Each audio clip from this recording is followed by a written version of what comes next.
আজকের বিশ্ব রাজনীতির সবচেয়ে বড় প্রশ্ন, ইরান কি নতুন এক ভয়ঙ্কর যুদ্ধে জড়িয়ে পড়তে যাচ্ছে? মধ্যপ্রাচ্যের পরিস্থিতি দিন দিন জটিল হয়ে উঠছে, আর সেই কেন্দ্রবিন্দুতে রয়েছে ইরান।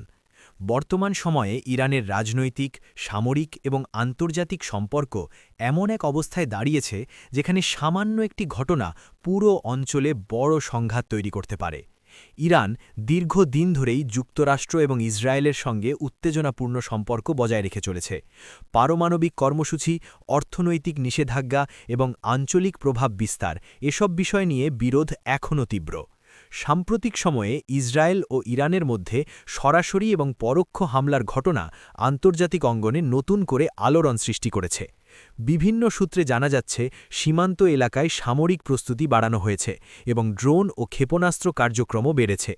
শুধু সামরিক দিক নয়, অভ্যন্তরীণ পরিস্থিতিও ইরানের জন্য চ্যালেঞ্জ হয়ে দাঁড়িয়েছে। অর্থনৈতিক সংকট, মুদ্রাস্ফীতি এবং জনগণের অসন্তোষ সরকারের ওপর বাড়তি চাপ সৃষ্টি করছে। এই অভ্যন্তরীণ চাপ অনেক সময় সরকারকে বাহ্যিক সংঘাতে আরও কঠোর অবস্থান নিতে প্রভাবিত করতে পারে, যা ইতিহাসে বহুবার দেখা গেছে। প্রশ্ন হচ্ছে, এই উত্তেজনা কি পূর্ণাঙ্গ যুদ্ধে রূপ নেবে? বিশ্লেষকদের মতে বড় আকারের সরাসরি যুদ্ধ এখনও নিশ্চিত নয়, তবে সীমিত আকারের সংঘর্ষ বা প্রক্সি যুদ্ধের সম্ভাবনা উড়িয়ে দেওয়া যায় না। বিশেষ করে মধ্যপ্রাচ্যের বিভিন্ন সশস্ত্র গোষ্ঠী ও মিত্রশক্তিগুলোর অংশগ্রহণ পরিস্থিতিকে আরও জটিল করে তুলতে পারে। এই সংঘাত যদি বড় আকার ধারণ করে, তাহলে এর প্রভাব শুধু ইরান বা মধ্যপ্রাচ্যেই সীমাবদ্ধ থাকবে না।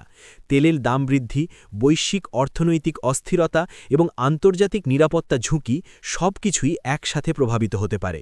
হরমুজ প্রণালীর মতো গুরুত্বপূর্ণ সমুদ্রপথ যদি অস্থিতিশীল হয়ে পড়ে, তাহলে বিশ্ব বাণিজ্যে বড় ধাক্কা লাগতে পারে। তবে এখনও কূটনৈতিক আলোচনার পথ পুরোপুরি বন্ধ হয়ে যায়নি। বিভিন্ন আন্তর্জাতিক শক্তি পরিস্থিতি নিয়ন্ত্রণে রাখার চেষ্টা করছে, কারণ একটি পূর্ণাঙ্গ যুদ্ধ মানে হবে বহু প্রাণহানি, অর্থনৈতিক ধ্বংস এবং দীর্ঘমেয়াদী অস্থিরতা। সুতরাং ইরান এখন এক সংকটময় সন্ধিক্ষণে দাঁড়িয়ে আছে। যুদ্ধের সম্ভাবনা বাস্তব, কিন্তু তা অনিবার্য নয়।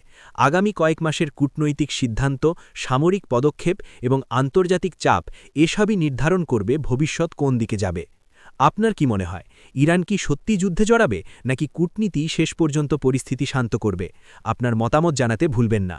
আরও এমন বিশ্লেষণ পেতে চ্যানেলটি সাবস্ক্রাইব করুন।